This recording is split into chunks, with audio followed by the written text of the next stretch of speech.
안녕하세요. 심심한 철원입니다.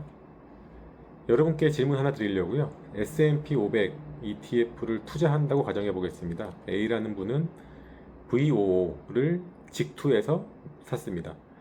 B라는 분은 국내에 상장된 S&P 500 ETF를 샀습니다. 둘 다 똑같이 연평균 10%를 냈습니다. 수익을 냈습니다. 그런데 20년 후 그 두 사람의 손에 남는 돈은 같을까요? 대부분 같다고 생각할 것 같아요. 하지만 저는 그렇지 않다라고 말씀드리려고요. 왜냐하면 많은 사람들이 ETF는 공부하면서 정작 어느 계좌에서 투자해야 하는지는 공부하지 않기 때문입니다. 유튜브를 보면 VOO가 좋나요? QQQM이 좋나요? 혹은 국내 상장된 S&P 500 ETF가 좋나요? 이런 질문이 굉장히 많더라고요. 하지만 저는 하나만 먼저 묻고 싶은 게요. 어떤 계좌에서 사실 건가요? 같은 ETF라고 하더라도 일반 증권 계좌, IRP, 연금저축, ISA 계좌 어디에서 투자하냐에 따라서 세금도 달라지고 운용 방식도 달라지고요. 은퇴 후 받는 방식도 달라질 수 있습니다. 그런데 우리는 이상하게 ETF는 신중히 고르고 공부하면서 계좌를 개설할 때는요. 5분 만에 결정하고 만들어 버립니다. 제가 최근 공부하면서 가장 놀랐던 부분도 이 부분입니다. 연금저축은 많은 분들이 노후 준비 계좌 정도로만 알고 있죠. 그런데 생각을 바꿔보면 이거는요. 정부가 투자하라고 세금을 깎아주는 계좌입니다. 예를 들어 올해 세액공제 한도만큼 돈을 넣고 ETF는 천천히 분할 매수하셔도 됩니다. 오늘 전부 사도 되고 6개월 동안 나눠 사도 됩니다.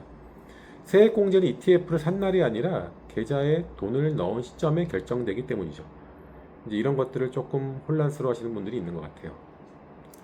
그렇다고 연금저축 같은 계좌만 정답일까요? 저는 그렇게 생각하지는 않습니다. 왜냐하면 VOO나 QQM 같은 미국 ETF 직투도 일반 증권 계좌에서 투자하는 그런 장점들이 있기 때문입니다.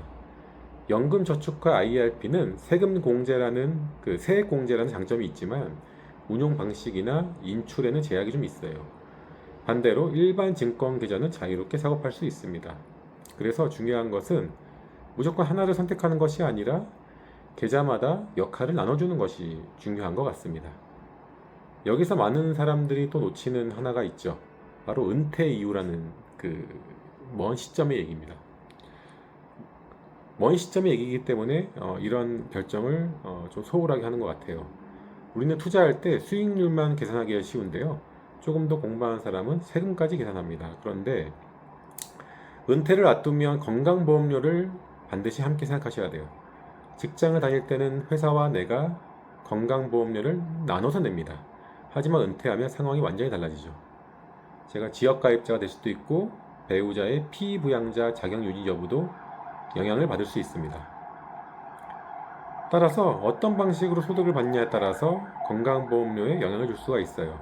이런 부분을 따지면 국내 상장된 미국 ETF보다 직접 직투하는 것이 또 장점이 될 수도 있고요. 또 당연히 ISA나 IRP, 연금저축 이런 계좌들을 충분히 활용하는 것이 중요해집니다. 즉 투자는 단순히 수익률 게임이 아니라 세금이나 건강보험, 현금 흐름까지 함께 설계를 해야만 합니다. 마지막으로 많은 사람들이 ETF를 고를 때 운용 보수는 소수점 두 채짜리까지도 비교하죠. 하지만 어떤 계좌에서 할지는 많이 고민하지는 않습니다. 저도 예전엔 그랬고요. 그런데 공부를 할수록 오히려 ETF보다 먼저 결정해야 하는 것은 계좌라는 생각이 들었습니다.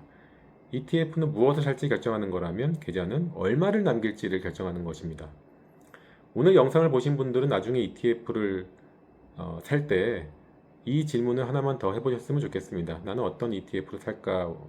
또 중요하겠지만 나는 어떤 계좌에서 투자해야 할까? 이 질문 하나가 10년, 20년 뒤에는 생각보다 훨씬 큰 차이를 만드실 수 있습니다. 여러분들이 아는 투자 의견이 있다면 댓글에 남겨주시면 좋겠습니다. 그리고 구독과 좋아요는 큰 힘이 될 것 같습니다. 감사합니다.